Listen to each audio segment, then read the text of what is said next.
Hello everyone, तो इस video में हम एक्सरसाइज 1B का क्वेश्चन नंबर 13 सॉल्व करने जा रहे हैं। तो देखते हैं क्वेश्चन क्या है। क्वेश्चन है can two numbers have 15 as their HCF and 175 as their LCM, give reason. ठीक है, तो हमसे पूछ रहा है कि क्या दो नंबर्स का एचसीएफ 15 और एलसीएम 175 हो सकता है कि नहीं। ठीक है, और रीजन भी देना है, अगर होगा तो क्यों, अगर नहीं होगा तो क्यों नहीं। ठीक है, रीजन भी देना है। तो कैसे करेंगे, ध्यान से देखेंगे। तो यहाँ पे एक डायरेक्ट थ्योरम है, मतलब थ्योरम क्या है, ये देखा गया है, ऐसा लेमा बोल सकते हैं उसको। ठीक है, लेमा है क्या है कि जो भी अगर कोई भी नंबर गिवन है तो उसका जो एचसीएफ होता है उसके एलसीएम को कंप्लीटली डिवाइड करता है। ठीक है, इस लेमा को याद रखेंगे कि किसी भी नंबर्स का जो एचसीएफ होता है उसी नंबर के एलसीएम को कंप्लीटली डिवाइड करता है। जैसे फॉर एग्जांपल यहाँ पे हम दो नंबर्स लेते हैं 12 और 18, और ये केवल दो नंबर्स के लिए नहीं है, इसमें हम कितने भी नंबर ले लिया, 2, 3, 4, कितने, 2 से ज्यादा भी ले सकते हैं। तो ये हम बोल सकते हैं कि एचसीएफ एलसीएम को कंप्लीटली डिवाइड करता है। ठीक है, तो यहाँ पे हम दो नंबर्स लिए हैं 12 और 18।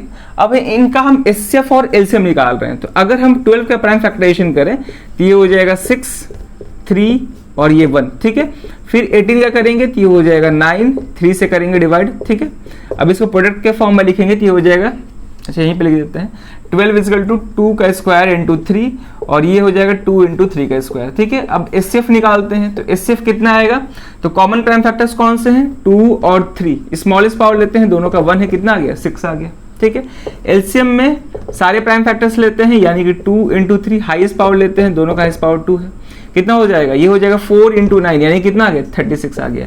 तो दोनों नंबर का एचसीएफ 6 आया है और एलसीएम 36 आया है। ठीक है, तो अब यहाँ पे ध्यान से देखें तो जो एचसीएफ है वो एलसीएम को कंप्लीट डिवाइड कर रहा है। एलसीएम क्या है, 36 और एचसीएफ क्या है, 6, यानी कि एचसीएफ एलसीएम को कंप्लीटली डिवाइड कर रहा है। ठीक है, तो कितने भी नंबर्स हो एचसीएफ एलसीएम को कंप्लीटली जरूर डिवाइड करेगा। ठीक है, यानी कि एचसीएफ जो होता है एलसीएम का फैक्टर होता है। तो हमको अगर चेक करना है कि क्या दो नंबर का एचसीएफ 15 और एलसीएम 175 हो सकता है कि नहीं, तो उसके लिए हम एलसीएम को एचसीएफ से डिवाइड करेंगे। अगर एलसीएम को एचसीएफ कंप्लीटली डिवाइड कर रहा है तो होगा, अगर नहीं कर पा रहा है तो नहीं होगा। ठीक है, तो ये सिंपल चीज है।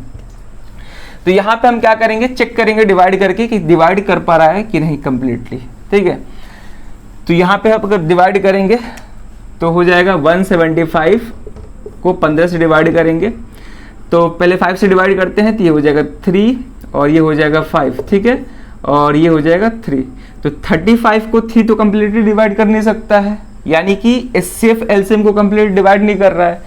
ठीक है, तो यहाँ पे हम बोलेंगे कि दो नंबर के एचसीएफ 15 और 175 नहीं हो सकता है। ठीक है, तो यहाँ पे लिखेंगे सॉल्यूशन में, know since 15 does not divide 175 completely। ठीक है, यानी कि जो एचसीएफ है वो एलसीएम को कंप्लीटली डिवाइड नहीं कर रहा है, इसीलिए दो नंबर का एचसीएफ 15 और एलसीएम 175 नहीं हो सकता है। ठीक है, अगर वहीं ये डिवाइड कर देता कंप्लीटली तो होता। ठीक है, तो चलिए फिर, काफी आसान क्वेश्चन था ये, सीबीएसई 2017 में भी पूछ चुका है। ठीक है, तो इस तरह के आसान क्वेश्चंस भी बोर्ड में पूछते हैं, तो इस तरह के क्वेश्चन को प्रैक्टिस करना और ध्यान से समझना है। ठीक है, तो चलिए फिर इस वीडियो में क्वेश्चन रखते हैं, अब मिलते हैं नेक्स्ट वीडियो में नए क्वेश्चन के साथ। Thank you.